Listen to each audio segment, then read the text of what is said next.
Have you ever played a ranked match in Fortnite and thought, what even is this system? One game you're fighting pro-level demons, the next you're breezing through bots. Fortnite's ranked mode is one of the most confusing but also interesting systems in any battle royale.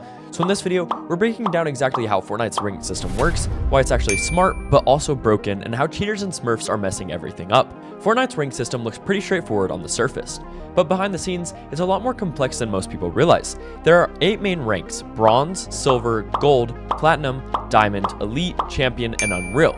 From Bronze up to Diamond, each rank has 3 divisions you need to climb through before ranking up. Once you hit Elite, things get a little bit more serious. That's roughly the top 7% of players. After Champion comes to Unreal, the highest rank you can achieve. And once you get there, you stay there for the rest of the season, no matter how you perform. But here's where it gets complicated. The entire system is built on hidden MMR, or matchmaking rating. This number isn't shown to players, but it's what really controls who you get matched against, how much progress you gain or lose after games, and how the system evaluates your skill. Your visible rank is more like a rough estimate of where you are, but it's not the whole picture. For example, you could be in Platinum 2 but consistently be matched against Diamond or even Elite players, depending on how the system views your hidden MMR. The way you rank up isn't based on solely wins. Fortnite uses a hybrid system that considers both placement and eliminations. The key detail though is that eliminations against higher skilled players will reward you more than eliminations against low skilled ones. So if you're constantly taking out top tier players and making it to the end game, you'll progress faster than someone who just camps their way to top 10 every match. It's not just about surviving, it's about surviving while being active and outplaying others. On the flip side, if you die early with no eliminations, even just a couple of bad games in a row can slow down your rank progression or cause you to drop divisions. Once you hit Unreal, you stop ranking up in divisions and instead climb a leaderboard based on your hidden MMR. This adds a competitive endgame layer for high-level players and gives them a reason to keep grinding after reaching the top rank. Also, Fortnite uses a seasonal reset system, so every few months your rank gets wiped and you have to prove yourself again. This keeps things fresh and prevents the ladder from getting stale. Overall, the core mechanics behind ranked are actually pretty robust. Placement matters, eliminations matter, and it's all tied together by a hidden skill rating system that tries to match you against players of similar ability. But while it sounds solid in theory, there are major execution issues that make the experience feel unfair or confusing in practice. Even though Fortnite's ranked system gets a lot of hate, there are a few things that it does actually really well. For starters, the blend between placement and elimination-based progression is a smart move. It encourages players to balance passive survival with aggressive play, which creates a more well-rounded experience overall. You can't just camp in a bush until top 5 and expect to rank up quickly, but you also won't get rewarded for mindlessly WKing every fight and dying early. You need to play smart and pick the right moments to engage. This kind of balance helps shape better decision making and forces players to think about rotations, timing, and positioning, rather than just relying on their raw mechanics or aim alone. Another strength is the tiered rank system itself. By breaking your ranks into divisions and creating multiple milestones like Elite, Champion, and Unreal, players get short-term and long-term goals to chase. You're never just stuck grinding for one massive rank jump. You always have progress to make in smaller chunks. That creates a feeling of momentum, especially when you start stringing together good games. Hitting Elite for the first time feels like a big accomplishment. Reaching Unreal feels like unlocking a badge of honor, even if you're not a pro. The decision to make MMR hidden is controversial, but it actually solves some major issues that other games face. When players can see their MMR, they start gaming the system, dodging matches, or manipulating who they queue with. Hidden MMR discourages that kind of meta behavior and encourages more honest grinding. It also helps prevent people from comparing themselves to others too much, something that causes a lot of stress in visible MMR systems like Valorant or Overwatch. Plus, once you hit Unreal, your MMR is still tracked behind the scenes for leaderboard purposes, but you're no longer risking your rank, which frees up to play more confidently and experiment without the fear of deranking. Lastly, Fortnite's rank system works across multiple game modes, including both Battle Royale and Zero Build. That's a huge win for players who prefer different playstyles. It lets you pick your competitive path and still have a meaningful grind. And let's not forget, the seasonal reset keeps the meta fresh and gives everyone a chance to start over and push for improvement. When you combine all of this together, smart progression, short-term goals, flexible game modes, and a skill-based structure, it's clear that Fortnite's rank system is built on a solid foundation. But just because something has potential doesn't mean it's free from problems. As much as Fortnite's ranked mode tries to be fair and engaging, there are a lot of things about it that just don't work in reality. One of the biggest complaints from the community is how inconsistent the progression system feels. Since Epic doesn't reveal the exact formula for how placement and eliminations convert into progress, players are constantly left in the dark. You might win a game with 10 eliminations and gain almost no progress, but then finish 9th in another match and suddenly gain a full division. It creates a disconnect between how players expect to be rewarded and what actually happens. That lack of transparency makes it almost impossible to improve efficiently. because you're not sure what the system really wants from you. The next major issue is matchmaking. Because the system relies on hidden MMR, your visible rank doesn't always reflect who you're getting matched against. You could be in Platinum and end up in a full lobby of Champion or Unreal players just because your recent games were strong. While this technically means you're playing up, it makes ranked feel brutal for casual players. It punishes improvement by forcing you into harder lobbies before you're truly ready for them. That creates burnout and makes the mid ranks like Platinum and Diamond some of the least enjoyable places to grind.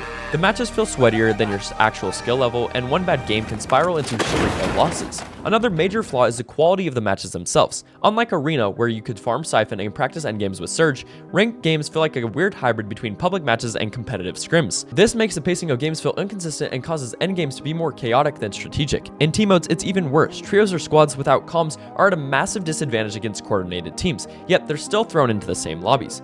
Then there's the issue of rank inflation. Because the system doesn't cap the number of players who can hit Unreal, it eventually becomes filled with grinders rather than just top performers. This waters down the prestige of the top rank and makes it feel more like a participation trophy than a true elite achievement. At a certain point, players figure out the best way to grind MMR and to manipulate the system and farm their way into Unreal. Without stricter requirements or leaderboard pruning, the top of the ladder becomes bloated and basically meaningless. So while the rank system works in theory, the reality is a lot messier. Between inconsistent feedback, unbalanced matchmaking, chaotic gameplay, and rank inflation, it's no wonder so many players feel frustrated or confused when trying to climb. Before we get into the biggest issue ruining ranked right now, cheating and smurfing, I just want to drop something real quick that can actually help you improve faster and make ranked feel way less painful. I just launched a completely free Discord server called the Flow Improvement Hub, and it's packed with everything you need to rank up smarter.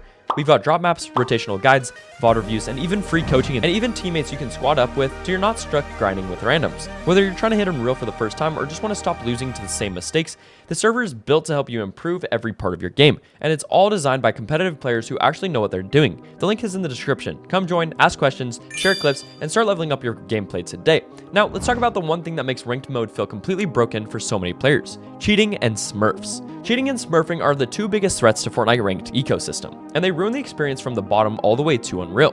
Even though Fortnite has built-in protections like easy anti-cheat and reporting tools, cheaters still find ways to slip through the cracks. The most dangerous ones aren't the obvious aimbots or people teleporting around the map, it's the soft cheaters. These are the players who use low-key cheats like soft aim, ESP walls, or packet manipulation. They don't go full-blown rage mode, but they give themselves slight, undetectable advantages that can completely shift the outcome of a ranked match. These cheaters especially thrive in higher divisions like Champion and Unreal, where the stakes are higher and the system has less margin for error. When you're grinding hard to rank up, only to get lasered by someone who hits every shot through trees or edits with unhuman timing, it's demoralizing, and the worst part, they often don't get caught right away. Fortnite's detection tools take time to gather data, and by the time a ban wave hits, the damage has already been done. But honestly, smurfing might be even worse. A smurf is a player who makes a second account to play against lower ranked players, either for fun, to help friends, or to farm easier lobbies. It's one of the most common issues in ranked right now. When a champion level player queues into a silver lobby on an alt account, the skill gap is so massive. They run through the entire lobby, racking up 20 plus kills and leave a trail of discouraged players behind. For newer average players, it feels like you're getting punished for even trying. The system doesn't know these accounts are smurfs, so it treats them like average players for several games, especially if they're brand new accounts, allowing them to dominate and distort the matchmaking process. Smurfs also help with rank boosting, where higher ranked players often queue with friends on lower accounts to artificially inflate their rank. It destroys the integrity of competitive play, and because making a new Epic Games account is so easy, just a few clicks and you're back in the queue, there's almost no deterrent. Until Epic starts verifying accounts through methods like phone numbers or linking IDs, smurfing will continue to plague ranked mode. Even casual players can feel the effects when a lobby suddenly gets steamrolled by someone clearly playing way below their true skill level. This toxic cycle makes ranked less about fair competition and more about navigating broken system. It's one of the biggest reasons why even good players get frustrated and burned out. When you're doing everything right, improving, smart rotating, aiming better, but still losing to cheaters and smurfs, it's no longer a test of skill, it's a test of how long you're willing to suffer through an uneven playing field. So that's Fortnite's rank system. From its surprisingly smart design to the frustrating flaws and the major problems caused by cheating and smurfing, at the end of the day, it has the potential to be one of the best competitive ladders in any battle royale, but only if Epic Games take the right steps to fix what's broken, which they are to cheaters right now. We need more transparency, stricter matchmaking, and better protections to keep rank fair. If they can pull it off, Fortnite could have a rank system that truly rewards skill and effort, but for now, it's still a bumpy ride. If you've ever had weird matches or dealt with smurfs, drop a comment and let me know what rank you're grinding towards. Smash that like button, subscribe for more guides and breakdowns, and use code FLOWIN in the Fortnite item shop to help support the channel. I love you all. I'll see you guys in the next video. Peace, guys.